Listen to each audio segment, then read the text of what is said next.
大家好，欢迎收听晃家朋友们。这个新的一个播客节目呢，是我想推出我的一些非常重要的朋友们。他们为什么重要呢？就是因为在我的成长过程当中和他们交朋友，我受益匪浅，所以我特别希望把他们的故事也拿出来跟大家分享。Wonderful book, very, very insightful, enlightening. Oh, Makes great. me think about what I want to do with the rest of my life. Oh, that's great. Yeah, change my mindset a bit. Uh-huh. Yeah. So I'm really honored to do this interview today. And I think given the fact that the book will be distributed in China, and we are kind of a society that is just discovering all kinds of psychological issues in our society. For example, depression, anxiety, etc. Yep. Like all the malices of modern society is manifesting itself. But we haven't been introduced to positive psychology that much. I mean, we heard of it. So before I get to your book, I wonder whether you can give us a very, very short historical background about positive psychology, happiness meaning, and then we'll get to psychological richness. Sure. So the history of positive psychology, I think, is pretty short. I mean, official word like positive psychology was really used by Martin Seligman in late 1990s. And when he was a president of the American Psychological Associations, usually each president has some agenda to promote. And then his agenda was this positive psychology. And what he meant by that was that essentially he's a clinical psychologist. He studied learned helplessness in his earlier career and realized that most of the topics that psychologists study are fairly negative, right? Depression, anxiety, we already mentioned, bunch of obsessive compulsive disorder, many kinds of psychopathologies. But the main insight there was that, well, we don't study the positive end of human experiences. So we should also focus on those things. But most importantly, the essentially removal of all the negativities like anxiety and depressions and so forth do not necessarily help people live a fulfilled life, right? That's the first step. But just removal of the negativity doesn't mean you lead thriving life. So that's what he wanted to say. And the positive psychology could include something like subjective well-being or happiness or meaning and so forth. So my area of research is really the well-being or subjective perspective to well-being. And the history of well-being research is much, much longer than that. But as a positive psychology, Marty Seligman wanted to just lay out, let's study things like happiness. Let's study things like love. Let's study things like courage and, curiosities and all these positive things, including virtues. Okay. So that's the short history. But going back to the history of well-being research, then it goes way, way back to early 1900s. Just that because in the history of psychology, because in America, behaviorism became very popular in the 1930s and 40s. And behaviorist is just like an economist. Essentially, unless you can see, you can observe as a behaviors, which, they don't trust that as a data. So B.F. Skinner famously said that love is just another word for positive reinforcement. It's a learning, reward and punishment. Love is just a reward. So anyway, the behaviorists try to get rid of all the fuzzy concepts from psychological science, including all kinds of emotion words, including happiness and things like love and so forth. So once behaviorism died in the 1960s and 70s, cognitive psychology rise and so forth, and my advisor Ed Dina published this seminal paper in 1984 entitled Subjective Well-Being. And that really made it okay for psychologists to study happiness. So well-being research started with the sort of serious study of happiness starting in around 1980s. And then much later, people started studying meaning. And then now we added third dimension. But that's a brief history. Thank you. So in many aspects of psychological study, you have mentioned that, there's happiness, and then psychologists also talk about meaning, that happiness is transient. Meaning might be something that is more stable and more long-lasting, long-term. And then you came up with the term psychological richness. My understanding of psychological richness is almost sort of when someone has figured out happiness and meaning. And they still feel empty. And they still feel that they're searching for something and they don't know what. And that probably means what they're lacking is psychological richness. Is my interpretation correct? Yeah, so we define psychological richness or psychologically rich life as a life filled with diverse, interesting experiences.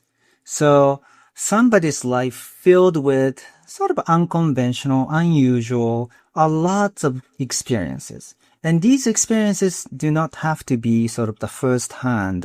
I went to China, I went to Korea, I went to Japan type of experience, but also it could be sort of the experiences you gained through arts or reading books or watching, films and documentaries and TV dramas and, things like that too. But the most important part is that I think the psychological richness is that your life is interesting. There are a lot of things going on and a lot of new discoveries. And oftentimes you realize, oh, this is something that I never thought about, or this is different than what I believed for a long time. And those are not always comfortable or pleasant experiences. But at the same time, that's the sort of the springboard for the change in the personal growth. So psychological richness really captures the type of life where you're growing. You're, leading some life of curiosity, life of adventure. In contrast, happiness oftentimes comes from sort of having a secure base, right? Secure job, secure family, secure relationships, and, interacting with your favorite people frequently. Then you feel more permanent, more long-lasting sense of satisfaction and happiness. And the meaning too. In order for you to feel like your life is meaningful, then you want to see that what you do matters in the world. And you see that you're making difference, however small or large, in a way, the tangible, outcome of your effort is observable and so forth. So in order to do that, however, you have to devote quite a bit of time in one cause or two causes. Most of us who have kids, we spend a lot of time trying to raise our children. And that's a source of sort of the meaning in your life. So, but what you spend so much time in doing same thing or small number of your, family members or community, like neighborhood, people, then it's sort of like small world. So psychological richness is sort of going outward, right? Outside of your comfort zones and small circle of friends and so forth. So we are capturing sort of the different flavor of, I think, the good life. You can have a very good life through sort of conventional, traditional way, through family, communities, and things like that. But at the same time, you could have a good life with a lot of adventures and curiosities and explorations. I think, reading your book, you feel like there's a tripod to a good life, and there's happiness, there's meaning, and there's psychological richness. And having lived both in the West and in China, do you think that culturally we treat this tripod differently? Because I think in China, one goes for that security that you mentioned. And is it possible that certain societies would overvalue certain one part of it and other? And when I talk to Europeans, they're constantly on, walks, and they're constantly exploring. They want to go to college students. They just want to backpack alone through Latin America, which if you tell a Chinese parent, it's like a nightmare.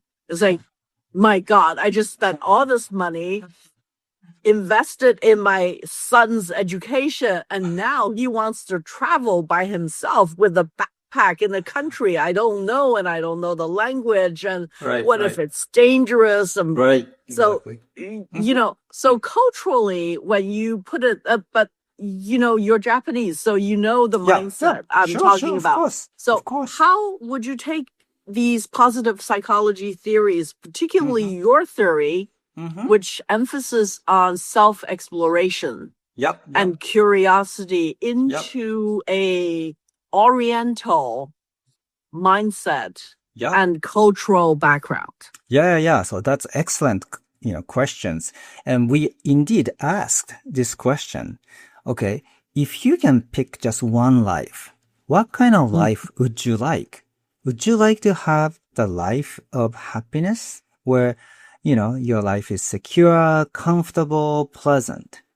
Or life of meaning where you devote your effort to one or two, causes you really care and try to make a difference in the world? Or number 3, life of psychological richness, where you experience a lot of different things and discover a lot of new things and grow. Europeans, we had the data from Germany, Portuguese, and Norway. And for them, the happiness is a little bit lower, meaning is pretty similar, and then the psychological richness is a little bit bigger, 17%, 18%. Okay. Japanese and Koreans were really interesting. Okay. Almost 70% of them want happy life. And the rest of the 30% split in between meaningful life and the psychological rich life. And then your speculation is correct that the East Asians tend to want the life of securities and life of happiness way more than a psychological richness.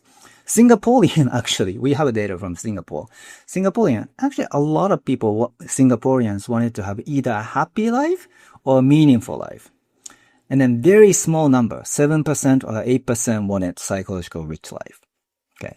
So you're absolutely right. The Asians tend to seek, life of security, life of comfort, life of happiness. But at the same time, because their orientation is toward stability and comfort and security, they also experience a lot of boredom, right? I mean, day-to-day life, like you're full of obligation. You have to do a lot of things you have to do. And then society is oriented toward sort of the sense of securities and so forth. And a lot of people consider these activities of exploration waste of time, right? Or waste of money. So I think they are the ones who actually need psychological richness or orientation towards psychological richness most, just because society and cultural norms are such that they emphasize so much of stability and comfort. So in your measurements, you talk about the percentage. Yeah. It and I watched one of your talks on YouTube where you said that the problem with psychology and positive psychology is that because it's a science, you have to measure everything. So how do you measure something like psychological fulfillment or happiness? Yeah. So the very reason that the behaviorist thought it's not possible to study happiness or meaning or psychological richness is that they thought you cannot really quantify it. Okay. So it is given that it is very difficult to quantify things like happiness. You can think about intelligence too, right? Intelligence. We all know there are some smart people, there are not so smart people, but how do we quantify very complex concept like intelligence? And then psychologists spend years and decades developing IQ tests, essentially. Yeah. Right.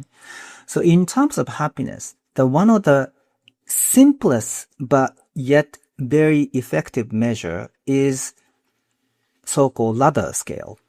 So Hadley Cantref developed this in 1965. So I ask you, okay, what is the best possible life for you? So think about like what would be your personal best possible life? Tell us. My personal best possible life would be working maybe 1/3 of the time because I'm a content producer and I like producing content. So I would like to spend 1/3 of my time producing content. But because I'm a content producer, so I need new input into my head. Otherwise, I'm just regurgitating the same thing. So I would like to spend maybe another 1/3 of my time learning new things. So I don't know whether that's particular to my job as a journalist, because journalists are always supposed to be curious. And if we don't have curiosity, then we're not a good journalist, period. Or we shouldn't be in this profession. So I would like to spend 1/3 of my time just exploring and investigating new things. And then 1/3 of my time with my family, my friends, and people, and just having fun in general, like cookout, barbecue, dinners, and laughing, and so that would be sort of my ideal life. Yeah. So in the questionnaire, they ask this. So what is the best possible life for you? And then people think about, the stable job or, the wife or family or nice house, whatever, right? They think about that. And then they ask, what's the worst possible life for you? And I'm not going to ask you because it's pretty terrible, but you can think about like really terrible things happen to you, your family and everything, right? So imagine the worst life for me is that if I'm trapped in a reality show for the rest of my life. Right. So now you know what's the worst for you and then the best possible life for you. Yeah. So let's put the number there. So 0 is the worst possible life and 10 is the best possible life. Right now, when you think about where your life is right now, where is it in the ladder? 0 to 10. About a 7. Yeah. So that's essentially one way people measure happiness. So you probably heard a lot of rankings across nations, right? World Happiness Report. Right. They rank from, the top this year probably was Denmark, Norway and those places, right? And average, that's exactly the number that we did. So 7.8 or something like that is the top in Norway and Denmark. US, about 6.8. Japan, about 6. I forgot China. Chinese average maybe 5.8 or 6 or something like that. Okay. Yeah. So that's one way to quantify happiness. Okay. Another way is just ask, how much do you agree or disagree with the statement, such as, I am satisfied with my life? One is not at all, agree, strongly disagree. 2, 7, strongly agree. And 4 would be either agree or neither agree nor disagree, right? Yeah. Then you put the number. So that's the 1 to 7 point scale. Very popular. Dina's satisfaction with life scale use 5 items like that. Okay. Yeah. And the billionaires in the US would be about 5.88.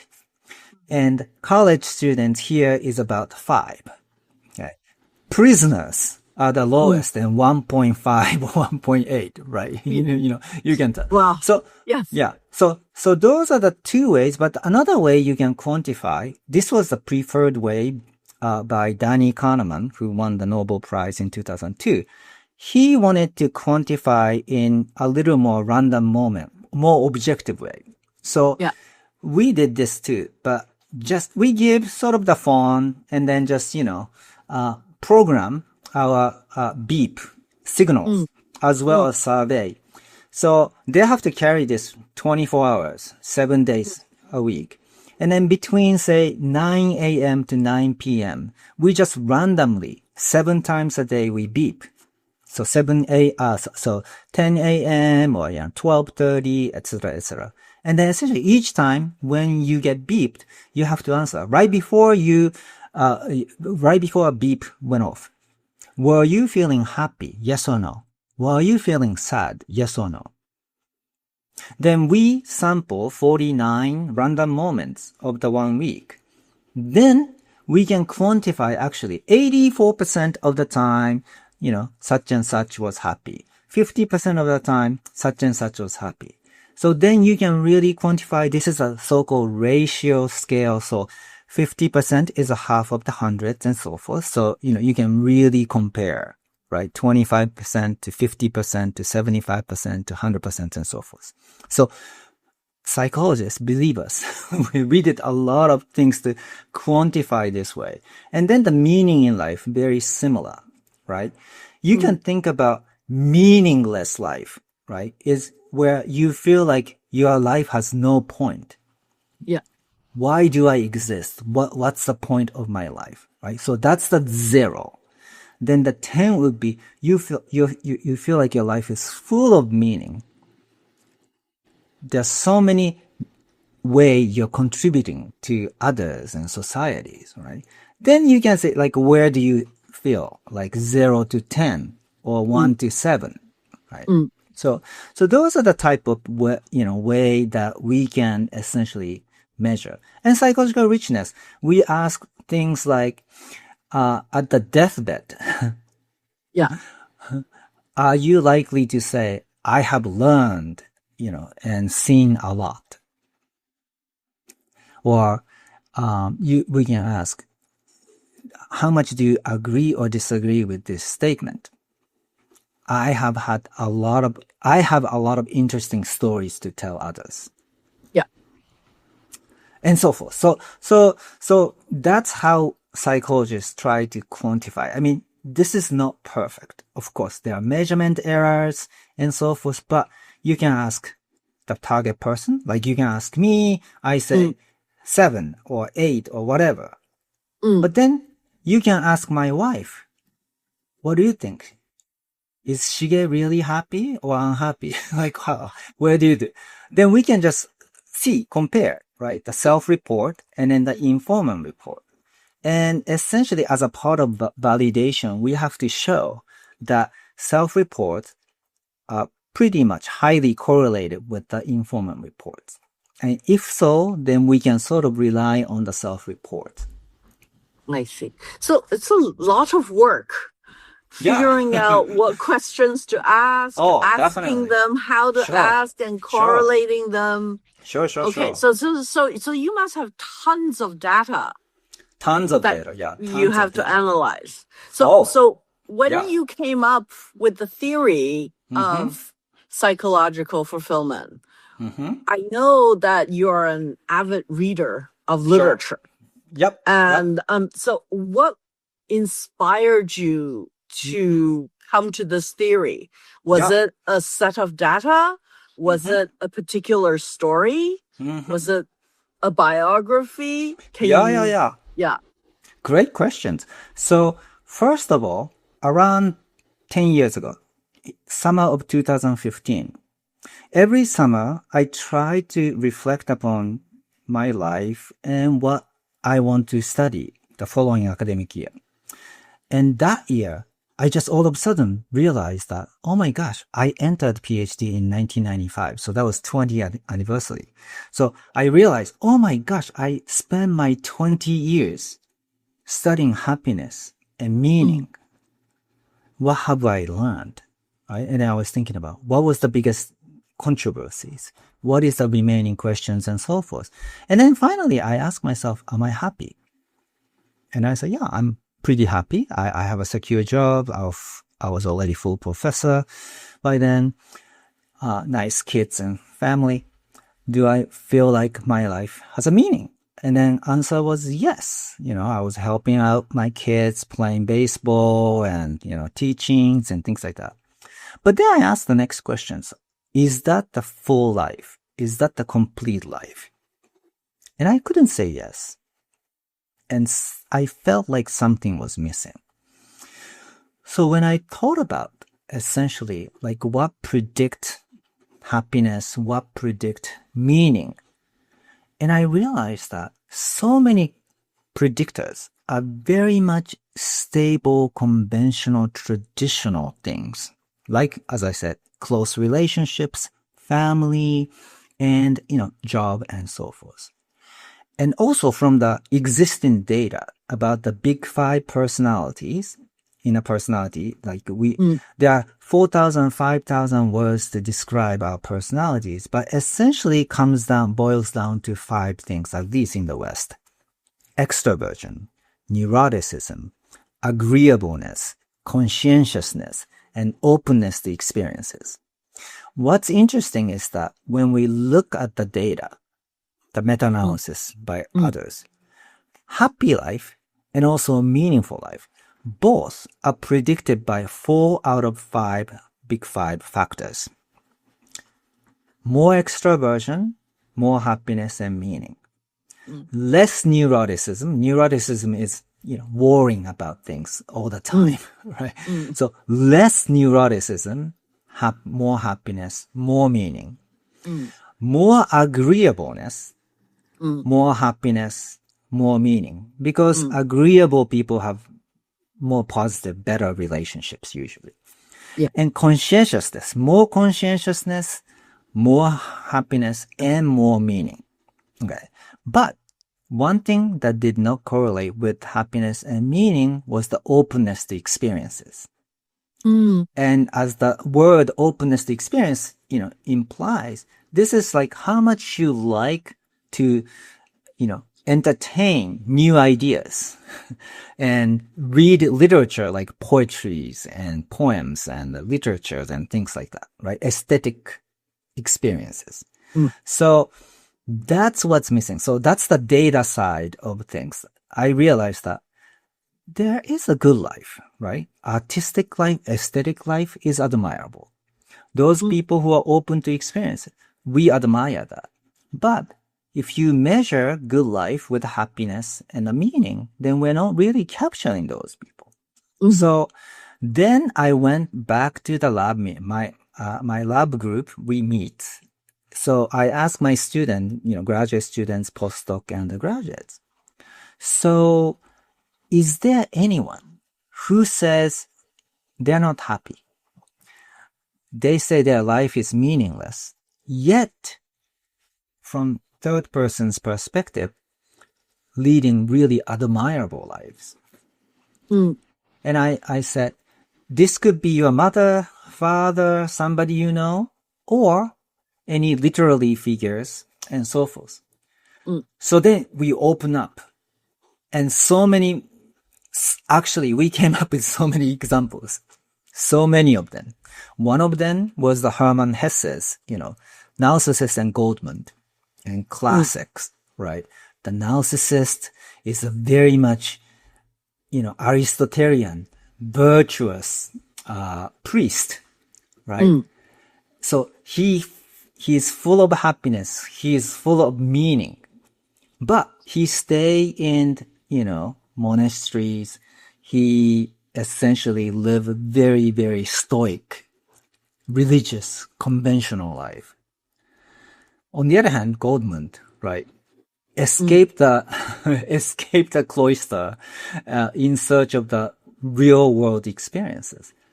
And he, throughout the journey, right, he was almost killed, died, a lot of hunger, homelessness. And, he asked himself, what's the point of my life? Yet he found it, and he had so much unbelievable experiences. And at the end of the novel, right, Narcissus reflect upon his life and Goldman's life.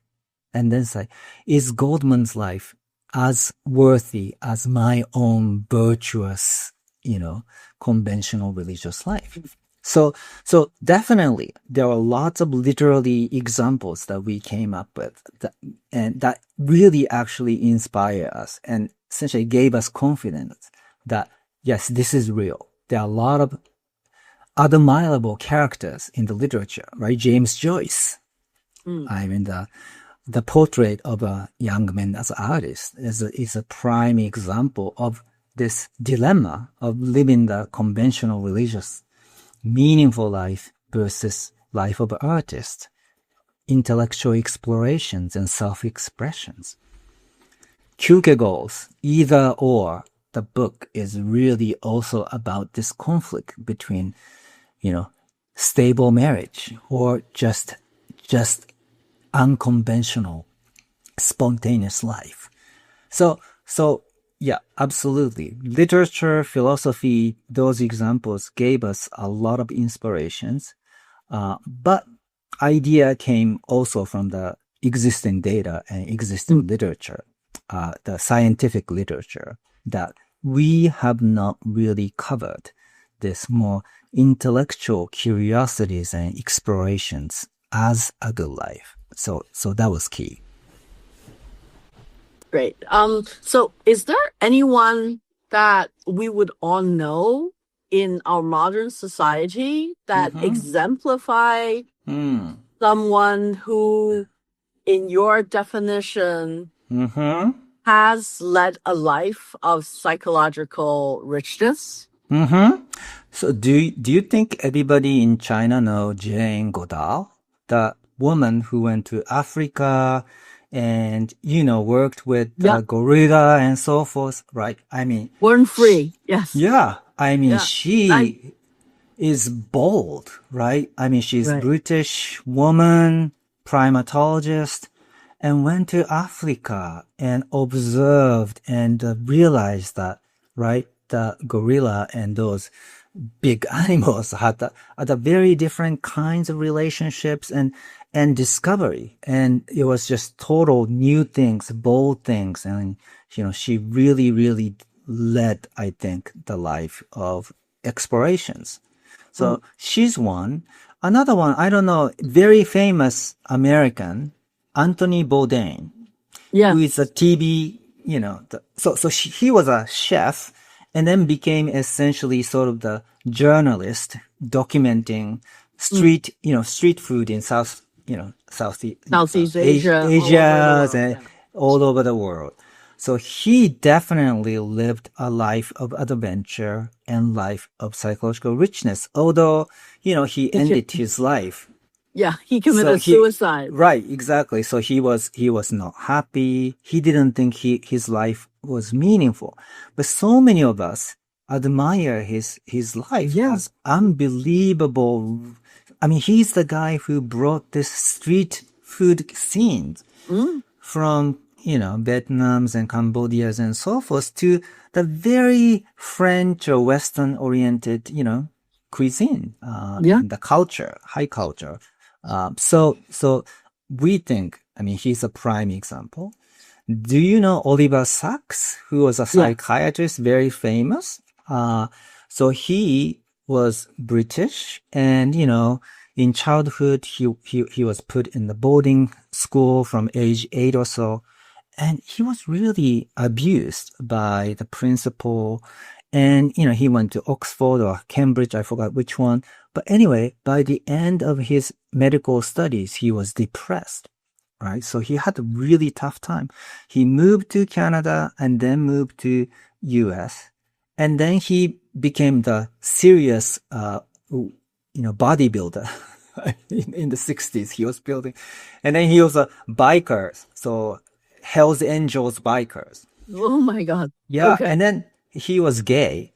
So his mother, when he confessed that he was gay, his mother said, I wish you were never born.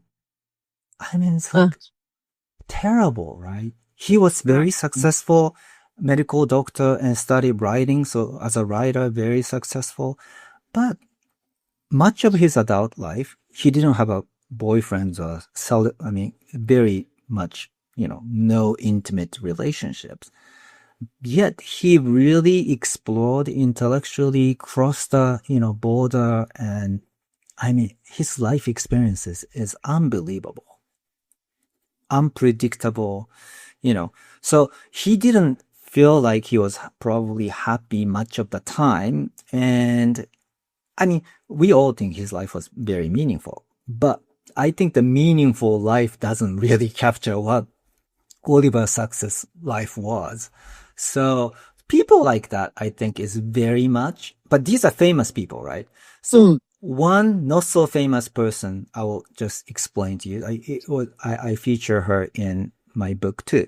When I went to Riverside, California to give a talk, and after that, I took the Uber, the taxi, essentially to the airport. And this taxi driver and I started talking. So she's a taxi driver, first of all. She's in her 60s, driving taxi part-time. So not a wealthy person, first of all, right? But she said, do you have kids? So I said, yes. And then where are they? And blah, blah, blah. So we started talking. And then she has 4 kids and then twin daughters. But then she also said, I donated my kidney to my ex-husband.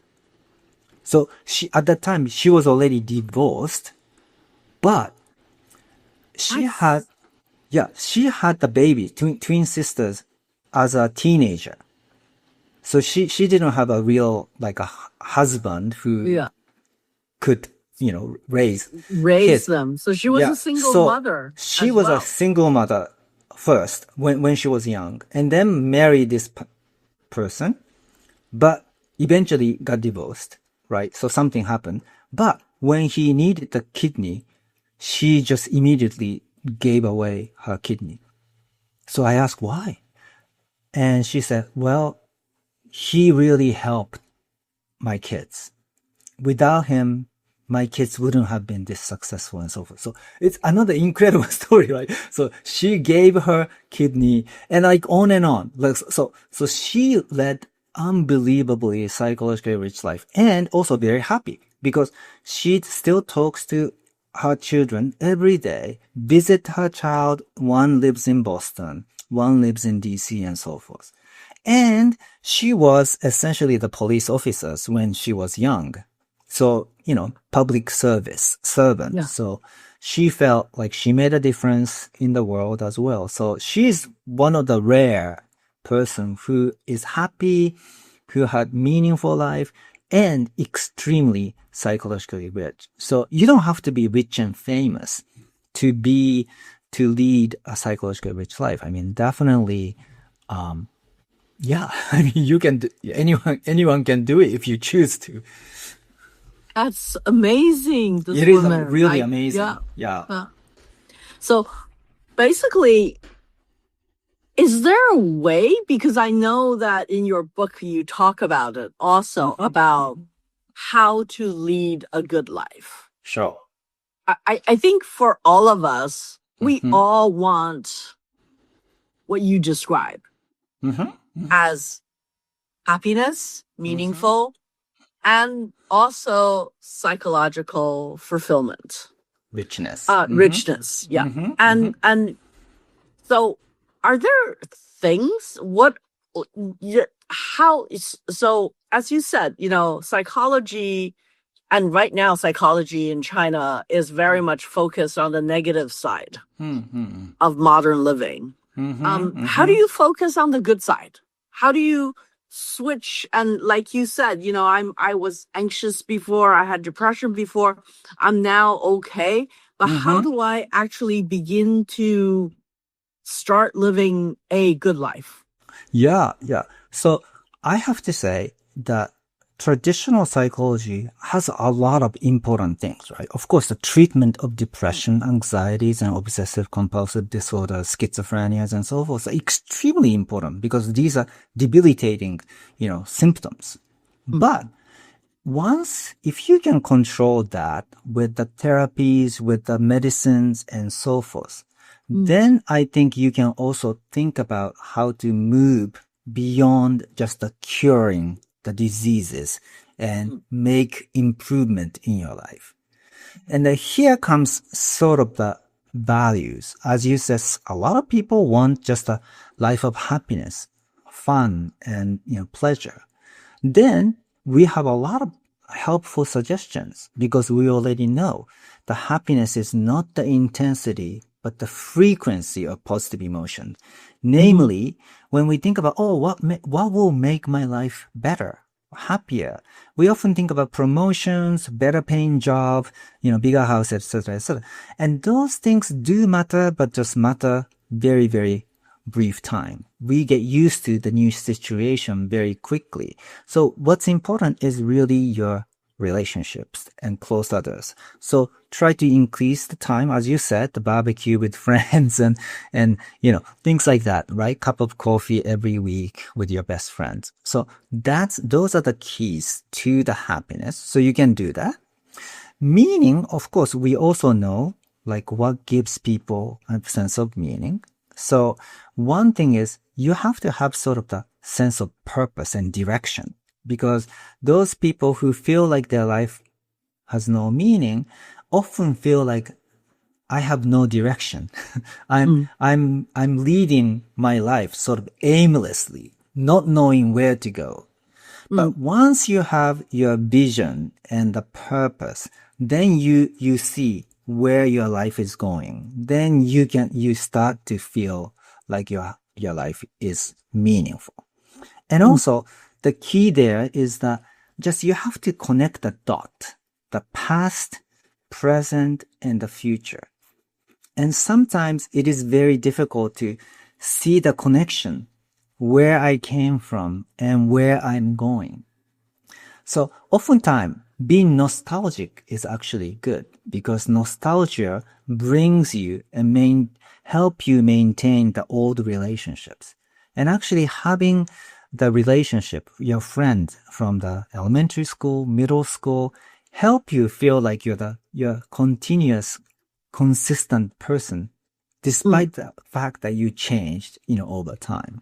So those are the little things you can do to make your life more meaningful. Now, of course, you have to make you have to do something good for your society.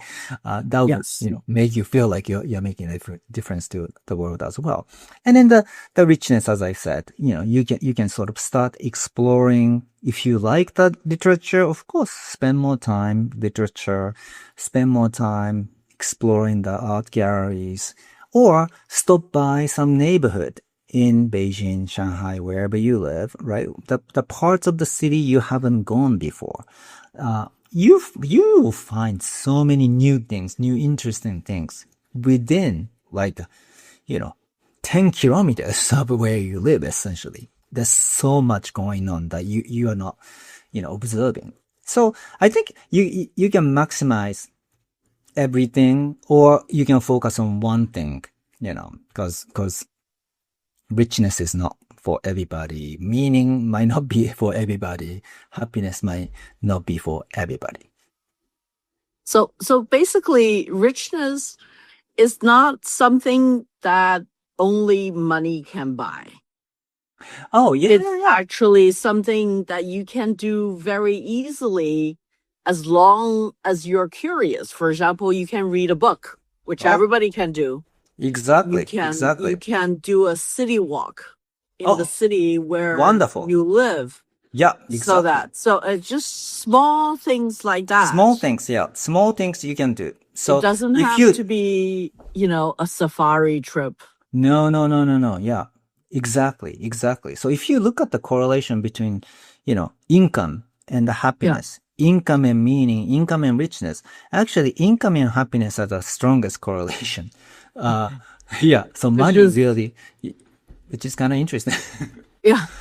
So richness, you don't need a lot of money. I mean, if you have money and spend on your experiences, yeah, that's great. But at the same time, do you guys know this movie, The Good Will Hunting? Yes. Yeah, 1995 movie, Matt Damon. So I don't know whether it was famous in China, but it was very big in Ben Affleck and Matt Damon. Yeah, Matt Damon. So Matt Damon character, right? He was a janitor at MIT. Right. And turned out to be math genius. But he said this, right? The famous line, why would people spend $150,000 for higher education where all you need is $1.50 for overdue, in the public library? So essentially, you don't have to spend a lot of money. You can just go to public libraries and borrow book. That's free. And maybe due $1.50. That's all? Yes, that's all. So yes. So one thing that I do want to ask you is, I'm sure in the States, it's like in China, probably everyone is talking about AI. Oh, sure, of course, yeah. So how does AI affect our happiness? Sure. And our meaning in life? Yeah. Kind of making your line, kind of looking past and now looking to the future. It seems that there's this huge thing that's called AI that's blocking everybody. Vision. Right. Yeah, Nobody knows how this is going to affect. So I'm totally most curious about what you think. Yeah. So I think the AI is giving us a lot of uncertainties, right? We don't know what's going to happen, as you said. So I think that gives us a lot of anxieties, uncertainties. So it becomes a little bit, hard to predict what you are doing. You will be doing what you should be doing in the future. So there is that part of the AI story, but a little more concrete story about AI, right? If in the most optimistic version of the AI would be AI will do all the dirty jobs and tedious jobs, right? So we have so much time that we can spend more time the way you want. Then you can possibly maximize your happiness, meaning, maybe even richness. That's the sort of the super optimistic version. Another version is a lot of people can use AI as a sort of the substitute for, elder, wise person, right? You can ask AI, how can I be happier? And they will tell you what to do, right? But isn't that scary? Isn't that scary. bad? Yeah. So it could be, so you could ask ChatGPT or whatever, and then they will tell you what to do to maximize your happiness, maximize your meaning, maybe even maximizing richness now. But in the end, it's you who has to do it. So it's not different than talking to older friends or some wise person in your social network, right? In the end, it's you. Unless you do what AI, advise you to do, nothing change. So that part, I think realistically that's possible. But another darker one is, of course, people are having relationship with AI, right? I mean, one Japanese person got married to an AI, right? Crazy woman. That is nuts. She had a wedding. Yeah, that's nuts. Oh my God. That's nuts. But that's probably bad, right? I mean, you want to use AI as a tool, but not as a partner, right? Not necessarily, because there are billions of others with whom we can have actual, real, authentic human relationships. So that is a concern too, right? That with the AI, some people might start finding AI with an AI agent or meaning in relationship with the AI and so forth. So I think that's a little bit of the darker end of the AI. So two darker thing is the uncertainty about the jobs and the future society and the relationship kind of stuff. The positive side, maybe we have more free time and also all the good scientific advices might be available through AI. And, but yet in that case, you still have to do it. You cannot change yourself through AI. AI just give you the advice. You have to implement that. Are there any data or statistics already to test within different professions, within different groups of society, who are positively influenced by AI and who are negatively influenced by AI psychologically in terms of well-being? Yeah, so I don't know anything about the well-being impact, but economists already published a lot of papers about what kind of jobs are affected, right, immediately by the AI and so forth.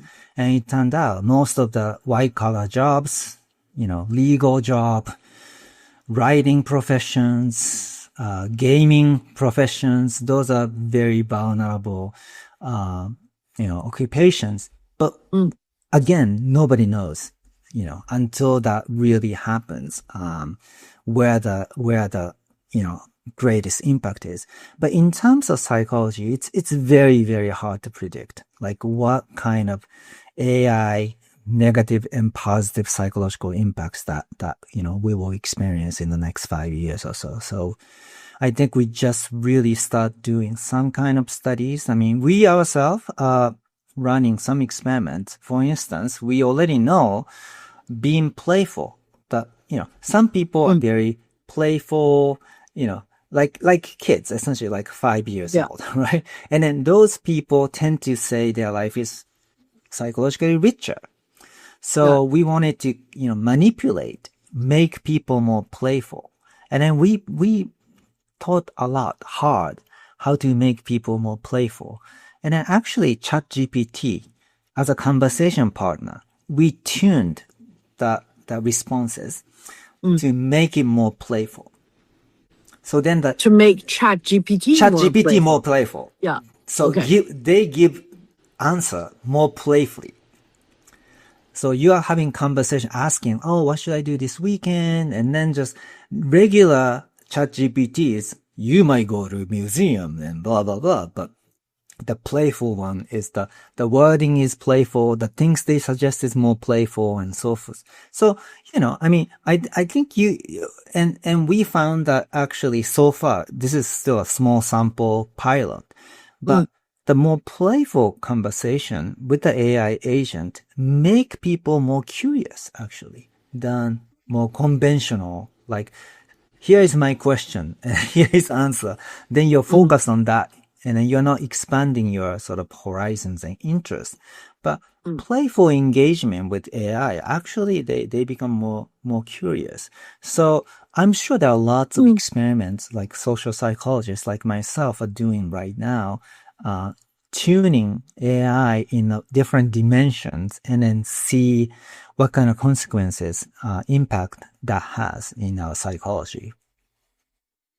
I read in the press all the time about Meta firing 10,000 workers and all the Silicon Valley companies, the giants, the Magnificent Seven are actually getting rid of their entry-level jobs. Yeah, Because cloud can actually do it. They don't need to hire all these software engineers anymore. So what happens? I mean, I assume that one of the things that give people meaning to life is their work. Yeah, definitely. So what happens to people who lose their work to AI? Do they, is there a good transition and a bad transition psychologically? Yeah, I mean, so not just those people who are replaced by AI, but you can think about retirement, right? So when the Pew Foundation, the Pew Research Center did the huge surveys on the meaning, and, asked a lot of people, what is the source of meaning for you? Number one thing was the family. But number two was career. So obviously, career gives you purpose and a sense of meaning. So you can imagine the retired people, right? If you are a lawyer and then you are respected, you felt like you made a really difference in the world, now you're retired, then a lot of retirees actually say this. I lost my meaning. I don't know where is my self-worth. So I think that same things happen for the retirees. Same thing happened to those people who lost the job because of the AI. So now what's my worth? How can I contribute to the society? So one way is through work. One way is through sort of doing sort of productive work. Of course, many people find their self-worth elsewhere, as a helper, as a tutor, as a, important member of the local communities and the groups. But it is very difficult, very, very difficult. And among three dimensions of life, happiness, meaning, and psychological richness, I always say meaning is the most subjective one. Very, very subjective. It's really up to you. I mean, the most vivid example is this. Tolstoy, Russian novelist Tolstoy, after publishing War and Peace, around age 50, he lost the meaning in life. He couldn't find what's the point of his life. And that's crazy, right? This is Tolstoy. He wrote the War and Peace. One of the greatest book ever. So that's why you have to find it actively, right? What's the point of my life? And why do I exist? And if you can make sense out of it, then that's great. But as I said, this is sort of like looking at the very abstract, paintings. John Mitchell or, Jackson Pollock, right? Splash, splash, splash, splash. And then you're just thinking like, what is this? Right? And then your life is like that, right? Your life is like a lot of random things happen and you have to sort of figure out, what's the meaning of this?